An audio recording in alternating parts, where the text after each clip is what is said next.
ചില ആൾക്കാർ ചില പിള്ളേർ ഇപ്പോൾ പറയുന്നതൊക്കെ ഞങ്ങൾ സ്റ്റാർട്ടപ്പ് തുടങ്ങി, ചില ആൾക്കാർ ബിസിനസ് തുടങ്ങിയെന്നാണ് പറയുന്നത്. തമ്മിലുള്ള വ്യത്യാസം എന്താ? നിങ്ങളിപ്പോൾ കേട്ടിട്ടുണ്ടല്ലോ, സ്റ്റാർട്ടപ്പിനെ കുറിച്ച് കേട്ടിട്ടുണ്ട്. ആ കാര്യത്തിൽ നമ്മൾ കേരളത്തിനെക്കുറിച്ച് ആരെല്ലാം കുറ്റം പറഞ്ഞാലും ഗവൺമെൻറ് ഏറ്റവും കൂടുതൽ സത്യത്തിൽ ഈ ബിസിനസ് പ്രൊമോഷന് വേണ്ടി ചെയ്തിരിക്കുന്ന കേരളത്തിലാകട്ടോ. പല ആൾക്കാരും തെറ്റിദ്ധാരണയാണ് കേരളത്തിനെക്കുറിച്ച്. ആൾക്കാർ പ്രയോജനപ്പെടുത്തുന്നുണ്ടോ ഇല്ലയോ എന്നുള്ള കാര്യം. സ്റ്റാർട്ടപ്പ് മിഷൻ എന്ന് പറഞ്ഞൊരു സ്റ്റാർട്ടപ്പ് മിഷൻ ഇവിടെ തുടങ്ങിയതിന് ശേഷം എന്തുമാത്രം ഫെസിലിറ്റികളാണെന്നറിയോ കൊടുത്തിരിക്കുന്നത്. ഇതൊക്കെ എത്ര പേര് അറിയാം, എത്ര പേര് ഉപയോഗിക്കുന്നുണ്ടെന്നുള്ള വേറെ.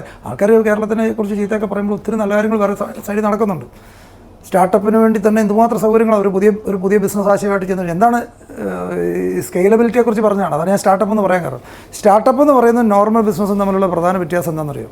സ്റ്റാർട്ടപ്പ് എന്ന് പറയുന്നത് നമ്മൾ ചെറിയ മുതൽ മുടക്കി ചെറുതായിട്ട് തുടങ്ങിയതാണെങ്കിലും നാളെ ടെക്നോളജി ഉപയോഗിച്ച് ഇതിനെ സ്കെയിലപ്പ് ചെയ്യാനായിട്ട് ഒരു സ്റ്റേറ്റിലേക്കോ രാജ്യത്തേക്കോ വേറെ ഇൻ്റർനാഷണലായിട്ടോ എക്സ്പാൻഡ് ചെയ്യാൻ പറ്റുന്ന ബിസിനസ് മോഡലിനെയാണ് സ്റ്റാർട്ടപ്പ് കാറ്റഗറി വരുന്നത്.